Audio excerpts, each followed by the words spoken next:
the Great Build YouTube channel, and welcome to my last review of the Ninjago Crystallized sets. I've been reviewing sets that are either awesome looking, have relevancy in the story, or in general, just sets that are worth your time and money.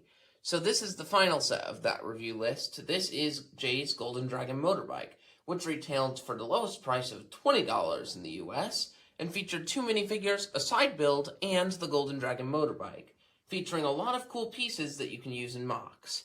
Now let's start by looking at the motorbike here. You can see that this motorbike is able to stand up because there's a little bit of a kickstand here. You can also see that there is some lightning detailing, some golden katana detailing, and even the fact that the wheel runs on 2 gold pieces instead of a set of wheels, which is very unique for this set, and I think I would want to see this again and again in more sets in the future. The front wheel is just all one molded piece with some gold plating added, and you can see on the side here that there's also some armor printing, which is the new piece for the crystallized wave. Now, the bike looks full now, but if you remove the minifigure to take a look at everything else, you'll see it becomes very empty. However, this is how it looks in the show. It's accurate to what it needs to be, and it does reveal some cool little stickered pieces, including one with the Ninjago letter for R, which is the symbol that all the ninja and their vehicles have on them this wave. Now, something interesting about this vehicle is you'll see there's a dragon head here. This is the same mold that they used for Jay's Golden Dragon Evo set, which, except in this case, it's in gold. So this is a unique recolor for this piece, and I think if you were to add this and replace it from the bottom draw on the Evo Dragon, you could make a very cool Jay's Evo Dragon with a more streamlined design than the one we got. This could also be used for many other different customs as well, including updating and upgrading the Golden Ultra Dragon set that I reviewed earlier, this wave. Now, this set does have a feature with this. You can open this part up, and you can see here, you can put a minifigure here and bite down on it. That's the whole gimmick of the set, is that you can pick up one of the Crystal Warriors or Finstone Warriors and put them inside the mouth of the dragon as if it's chomping on them. Now, we don't see this work like that in the show. Instead, these 2 little spike pieces turn into cannons that are used in the show, which is not how the set works. But it is fun to see that there's a little play feature that you can use anyway with this cool set. Now, this set normally would be a $20 set on its own based on the cool pieces and recolors and stickers. But then they decided to give us this. This is the micro build for this set, so to speak, and it's based off the design for the Crystal Spiders. This is the only way to obtain this Crystal Spider figure, and there are lots of these in the show, so including this in a cheap set is useful because then you can army build these guys if you so choose to do that. He uses a lot of gunmetal gray pieces, including a gunmetal gray piece on the bottom, which I believe is an all-new recolor. Additionally, you get some trans pink pieces, which are always fun to build with. So, great side build. But let's move on to the 2 minifigures. Both of these minifigures I've done reviews for Minifigure Thursdays on, so I won't go into full detail here. Feel free to check out my Minifigure Thursdays videos to get full-on reviews of these.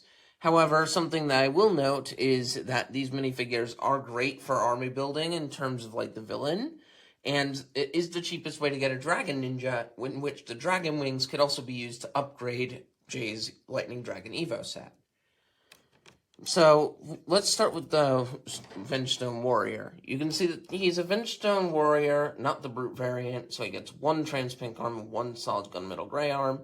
However, he comes with the Brute's weapon, which I find weird, but it's cool because that probably makes it easier for him to move around in the stories. He has a great dual molded head and a trans pink leg as well. So, great figure overall. Glad we got him in this set. They didn't need to include it, but it's great they did. Now, for the Golden Dragon J minifigure. Now, this minifigure I did a whole Minifigure Thursdays on along with all the other ninjas. I do want to mention that the Blue Technic pins are a little less out of place here than they are on, like, Golden Dragon Kai or Golden Dragon Cole. So, if you're looking for a good set to pick up where the Dragon Ninja works very well and it's cheap, you can get it from here. You can also know that the arms and legs are all just translucent pieces, which is useful for many customs, in addition to a translucent face. The wings are the same wings featured on the Jay's Lightning Dragon Evo set from the Core Wave, so that's a pretty interesting thing that they're reusing it. but it makes more sense here and it fits quite much better. Now, this figure comes with the golden nunchucks of lightning, and that's important because this means this is the cheapest set to feature the weapon pack and come with the full build of every single golden weapon in this pack. Most sets do not feature the golden nunchucks of lightning with their chains, so this is the easiest way to get a complete set. Additionally, you can get yourself 4 of these shuriken pieces, you can get yourself 2 of these samurai helmet pieces, which can be used on Nia or any other minifigures, 2 of the Scythes of Quakes, which I think are probably the best of the bunch, because they look the most accurate Scythe of Quakes we've ever gotten, and even 2 of the Swords of Fire. Now, you only get 1 pair of nunchucks, which either these weapon packs that you get here, but this is overall a great way to get more pieces for your sets that you might want to use. And if you're going to only buy 1 set from this wave, this would be my second recommendation, right behind the Golden Legendary Dragon, because the Golden Ultra Dragon set is probably the best set of the wave in my eyes. However, this is a good budget set if you don't want to go spending lots of money. Now, what are my overall thoughts on this set? This set is surprisingly really great as a $20 set. It features a side build, which is actually very relevant to the TV show. Features an easy way to army build the Vengestone Warriors, which are like the main villain of this set. So you can get a whole bunch of different ways to army build just by collecting multiple of these sets. Many unique pieces on the bike itself, including a new printed mold of the dragon head in gold and light yellow translucent coloring, which makes it very useful for customs. Additionally, getting the dragon minifigure for Jay is probably one of the best parts about this set. Most people are just going to get it for that. However, this is a set that you might want for other pieces and custom parts to use on your own builds. I would rank this set probably a solid 10 out of 10, which I can't say the rest for about most of the crystallized sets, because this one is actually reasonably priced, and it's definitely worth your money if you can go and find it somewhere.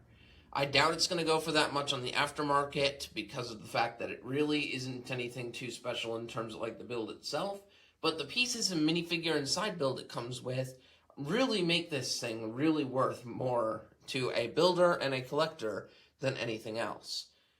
This is going to be my final review on this, but I did pick up some of the Dragon's Rising sets from the store the other day this week, so stay tuned next week and for Minifigure Thursdays this week, where you will start seeing some Dragon's Rising content right here from the Great Build YouTube channel.